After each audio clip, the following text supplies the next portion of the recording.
Hello nieces, hello nephews, it's your Uncle Charles here and welcome back to my YouTube channel where we do unbiased price action analysis. Going to be a big morning tomorrow, guys, a big morning for trading. We got CPI coming in the morning at 8:30 a.m. Eastern Time.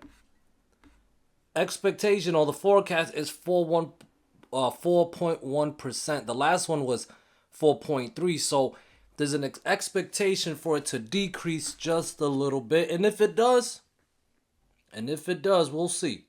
Could be bullish, right? Or it could be a sell the news event or something like that, okay? If it does come in higher, I'd find it really hard to believe if the market will pop up more, but the market does some dumb things sometimes. And, it does go up on bad news and it does go down on good news sometimes. It's crazy what the market does. That's why Uncle Charles say trade like a sheep and just strictly follow the price action. Allow the price action to unfold however it wants. We don't argue with it. We just follow it. Okay? Now, as far as CPI goes in other data days, okay? There is usually, and if you've been following me for a while, you guys know what I'm about to say. But there is usually a fake initial reaction, okay? It doesn't happen all the time, but we want to watch out for it, okay? There's usually a fake initial reaction. I'll give you an example. The last data day we had was NFP and unemployment, which was what, last Friday, okay? This was last Friday's price action. Look what happened. On Friday, 8:30, when NFP and unemployment data was released, boom, initial reaction was bearish, sucking retail traders in. Anyone who try to catch FOMO, you know what we say on Uncle Charles' channel, FOMO is a no-no. It's a no-no. And if you did the no-no, you got screwed over, okay? But hopefully that doesn't happen tomorrow. Just remember, there is a tendency where the initial reaction is the fake one. So it could be up and then when market open it'll drop down, or it could be down on the initial reaction, then when market open it'll pop up. This is just an example. So it's definitely something I will be watching out for when CPI get released in the morning. What will the initial reaction be? And then once the market open, we'll take it from there. Now, how do I use these levels to trade? Today was a good example. Had a 434.5 level. Boom, we broke it down, and then I traded level to level. The breakdown of 434.5 is only invalidated if it closes back above that level on the 15-minute chart. As you guys can see, it did not happen. It popped up, tried to scare some people, going as high as 435, but it did not close back above 434.5. If it would have popped up to like 435.5, as I do have like a dollar tolerance from my entry, which is kind of dangerous, but based on the way I trade it usually doesn't happen. It usually doesn't go up a dollar. It does happen, but it doesn't happen often. But something like this will probably happen, and then I'll have to continue to hold. And I was shitting bricks when this was happening. Like, oh my gosh, I'm about to hit my stop loss. Oh man. Anyways, it didn't hit my stop loss, thank the Lord, and it just dropped down. My target was 433, but it dropped as low as 433.17-ish. I didn't wait for a perfect hit of my level. I started taking profits, scaling out around 433.5, and then the rest around 433.2-ish. It was a decent level-to-level move. And then what happened next? Boom! Look at this beautiful trade setup. The greatest trade setup of all time. The false breakdown setup. What is the false breakdown setup? It's when we break down a support level, as you guys can see, and then recapture it. We recapture it, at least on the 15-minute chart. Recapture it. This, if you guys want an example of what I do in the Discord, this is what I do, okay? So when I see a setup, recapture 434.5, I give my members the confirmation, like right here, 2:30, 1 p.m. 434.5 cleared here, put in 436 back in play, and so on. And it smashed off 436 target, broke 436 end of the day, and it went as high as, once again, around 437.2-ish, okay? So 2 days in a row, you guys see, it's gotten there. This came a little after 4 o'clock, though, but you can option trade till 4:15. I don't know if that counts, but overall, following the levels, no crystal balls, just reacting to the levels unbiasedly, up, move, down move, it didn't matter. There was money to be made either way. So if you traded like a sheep, hopefully you guys had a good day. You know, the people that might be struggling right now are the bias traders, the bulls and the bear bias traders, because market is overall chopping. What's it gonna do? Well, let's go to the daily chart. We have an inside daily candle setup, guys. CPI tomorrow. Can CPI break us out of the range? The mother candle's range is 437.2 down to 432.5. Okay, I do have a fib level at 437.5, so you guys can reference that instead. But overall, chop range is 437.5 down to 432.5. Anything in between is chop. It's noise.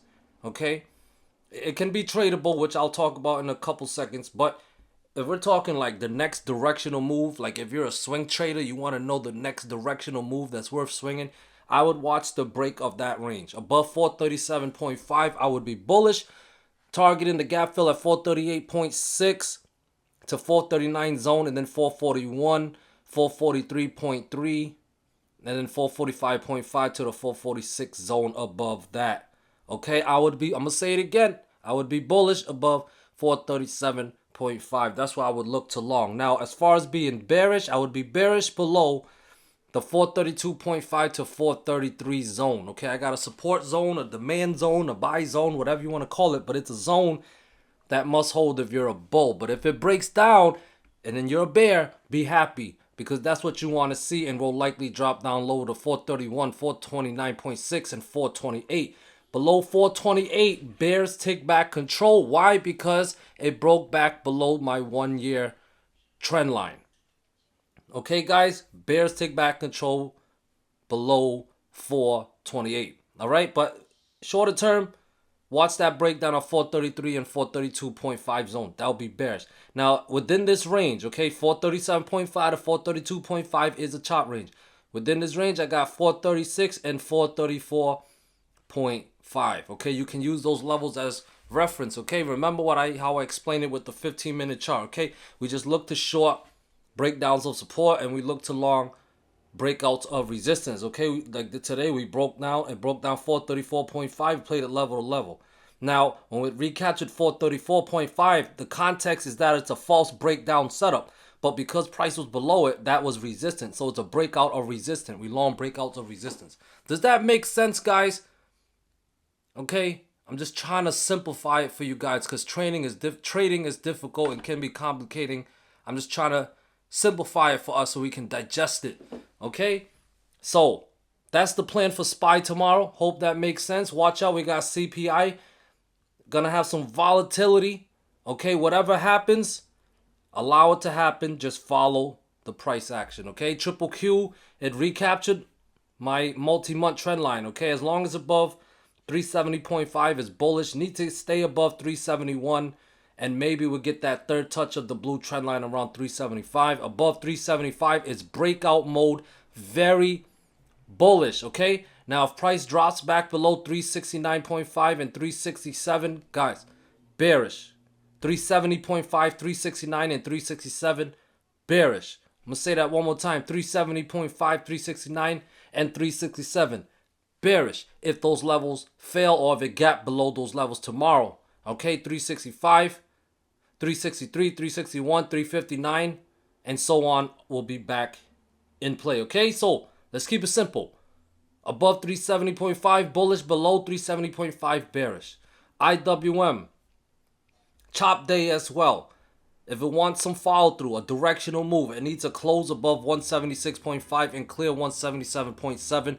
That would be the bullish trigger, or the bullish signal, to put 179, 181.6 or higher in play. The bearish signal would be a breakdown to start is 175, but the real bearish signal, or bears fully take back control, below 173.5. If it does, bearish. Don't argue with the price action, putting 172, 170, 1.3, 169.5, and 167.4 back in play. Okay, Tesla, chop day, inside daily candle as well.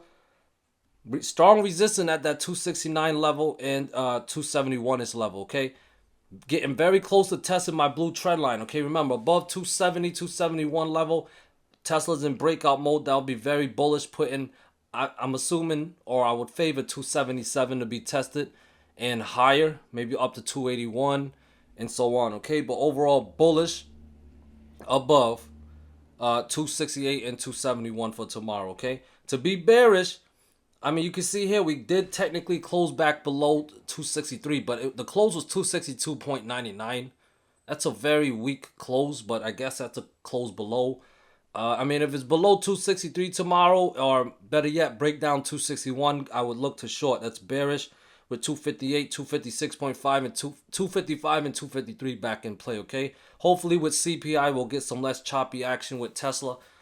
Even with choppy action with Tesla, it's tradable if you do level-to-level style. It's just, you know, back and forth action. You know, especially for my swing traders out there. We want that directional, multi-day directional move. But just use those levels to guide you. All right, below 263, bullish. Below 263 is bearish. Above it, bulls can possibly have a chance at more upside. And like I said, above 271, bull bias because it's the breakout. Apple managed to clear 179.3. That's my 38.2 fib level. That puts 180.75 and 182.5 in play to the 183 zone. Okay, above 183 is a breakout of my blue trend line. Bull bias if it does. Okay, so bears gonna need to step up. If 180.75 clears tomorrow, bears definitely need to step up at that 182.5 to 183 zone. All right, overall, that is a breakout, but for it to be a false breakout, it needs to drop back below 179.3 and especially 175. If it does, guys, that is a false breakout. Look to short, putting the low targets in play. 176, 174.8, 173 or lower, okay? NVDA, a beautiful trading day for NVDA. Gave a good trade idea yesterday, as well as on the channel. I mentioned to you guys, above 460 and 463, be bullish. And look at that, we went as high as 468.5, all right? So if 468, it's above 468 now, but if you can clear 470 and 472, that will put 474, 478, and possibly up to 480 in play. If you want to get bearish, I would wait for breakdowns of support, all right? There is support at 468, 466, what is this one? The high is 462.5, and in my fib level at 459.6 to the 460 zone, okay? But definitely below 459.6, that's when I would be pretty bearish, okay? As of right now, it's looking kind of bullish. Watch those levels for more upside. Google broke through that 140.3 level, went up to 142. Finally hit that 142 level, okay? If it can clear or stay above 142 tomorrow, next target is at 143.3. If you want to get bearish, you got to get that false breakout. Breakdown of 140.3 and 138 would be the bearish signal you need. Level-to-level style, but if you want a bigger move, swing trading style move, you want to see the breakdown of 136.4. That will possibly trigger a deeper correction down to 134.8 and so on, all right? Last but not least, here's AMD inside daily candle as well. Still need the breakout of 110 to be bullish. If it does, look to long with 112, 114, and 116 in play. I do have support at 107.4 and 106.4. Interesting, okay? That's based on the mother candle right here. So if it breaks down 106.4, that will be very bearish with 105, 103, and possibly back test of the yellow trend line at 101.6 in play, all right?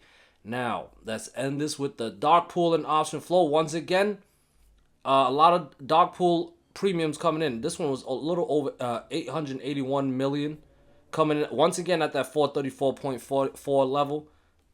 1 cent different of my 434.5 level. Okay, so not only is that one of Uncle Charlie's level, but it's also dark pool level. A lot of areas of interest down there. Okay, so bullish above it, bearish below it. You can use it as an equilibrium level. Okay. Now, here is the flows. Filter for 500K premiums because I don't care what small money is doing. Bullish heading into CPI. Triple Q is kind of bullish. It's not too bullish, but it's kind of bullish heading into CPI. IWM is kind of bullish. Tesla is bearish. Woo, big difference from yesterday. Apple, nothing for Apple. What? NVDA is straight up bullish. Google, nothing for Google, and let's see AMD. AMD, nothing for AMD, alright? Thank you guys so much for watching. I really appreciate it. If you guys want more content from Uncle Charles, please consider joining my Discord. I would love to serve you guys at a greater level and get them gains. Bye. Peace.